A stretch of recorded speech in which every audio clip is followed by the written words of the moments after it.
Cuidados Intensivos, um podcast de João Pereira Coutinho. Em que mundo vivem Luís Montenegro e Pedro Nuno Santos? Mistério. Assisti ao debate entre ambos e em 75 minutos os dois temas mais importantes para esta ditosa pátria não ocorreram àqueles crânios profundos. O primeiro, tão óbvio que até dói, é a nossa política de defesa. A Europa está em guerra. A Rússia, abocanhando 20% da Ucrânia, continuará a ser o perigo irredentista em que Vladimir Putin a transformou.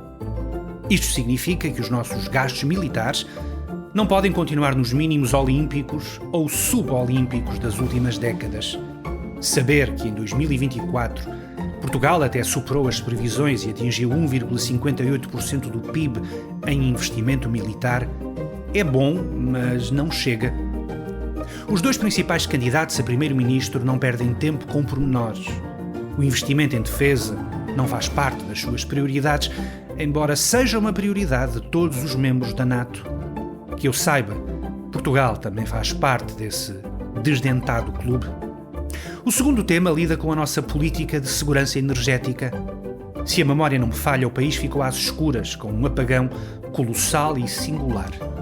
Porquê? Não sou especialista, ao contrário dos engenheiros instantâneos que se passearam pelas televisões a debitar a sua ciência oculta e ignara. Mas leio os especialistas. E todos, com impressionante concórdia, relembram que a energia renovável, sem mecanismos para estabilizar a rede, é mais propensa a estes humores. Que tenciona o país fazer em relação a isto, sobretudo se nuestros hermanos continuarem a sua transição verde com aquele fanatismo ideológico que é sempre cego aos limites da realidade? Rezar? Ou ter capacidade própria para reagir às variações da rede, sem com isso rejeitar a nossa vital ligação à Espanha? Silêncio. De ambos.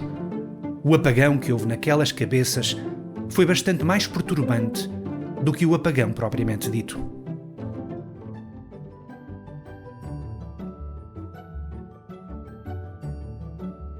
Em 2022, quando os portugueses deram a maioria absoluta ao PS, a mensagem não podia ser mais clara. Queriam um governo que governasse em condições de estabilidade, sem que Bloco ou PCP ditassem as regras do baile. Pedro Nuno Santos, manifestamente, não aprendeu essa lição e, na campanha em curso, já anda por aí a ameaçar o povo com o risco de eleições a qualquer momento, se Luís Montenegro sair vencedor. O secretário-geral do PS fala do caso Spinum Viva e da galeria de horrores que a empresa familiar de Montenegro ainda pode produzir. Mas atendendo ao desinteresse do eleitorado por esse bizantino assunto, a ideia que passa é outra. Sem uma maioria estável no Parlamento, a AD será um alvo fácil para novas investidas da oposição. Donde? Para que votar nesse cadáver adiado? Esta conversa assenta em dois equívocos.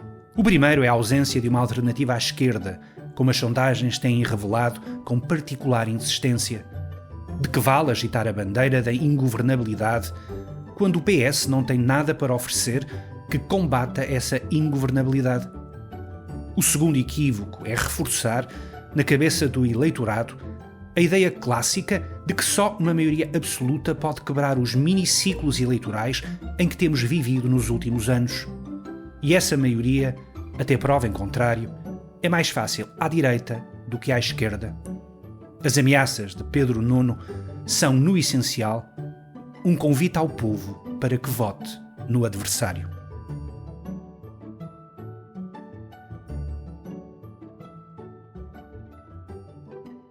Consola ver Donald Trump a pedir paciência aos americanos. Os tempos não estão fáceis e a economia nativa contraiu no primeiro trimestre. Uma recessão não pode ser afastada.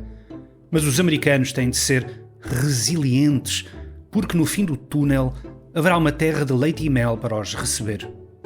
Esta retórica não é nova, é até bem velha e não há revolucionário do terceiro mundo que não tenha exaltado as virtudes da frugalidade como caminho para a salvação.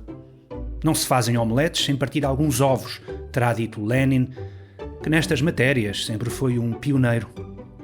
Claro que nos sermões de Trump há uma família americana que está isenta destes rigores. Os próprios Trump. Informa Dominic Lawson, no Sunday Times, que estes primeiros 100 dias foram benevolentes para o clã.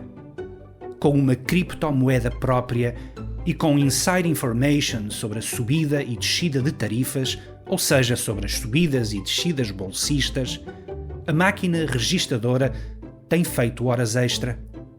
Sem falar de pechinchas menores, como os 5 milhões de dólares que Donald Trump cobra a interessados diversos pela honra e privilégio de um jantar a sós com o presidente em Mar-a-Lago.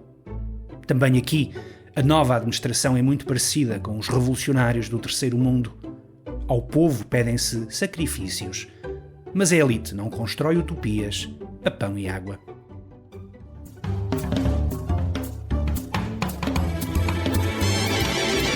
Cuidados Intensivos, um podcast de João Pereira Coutinho.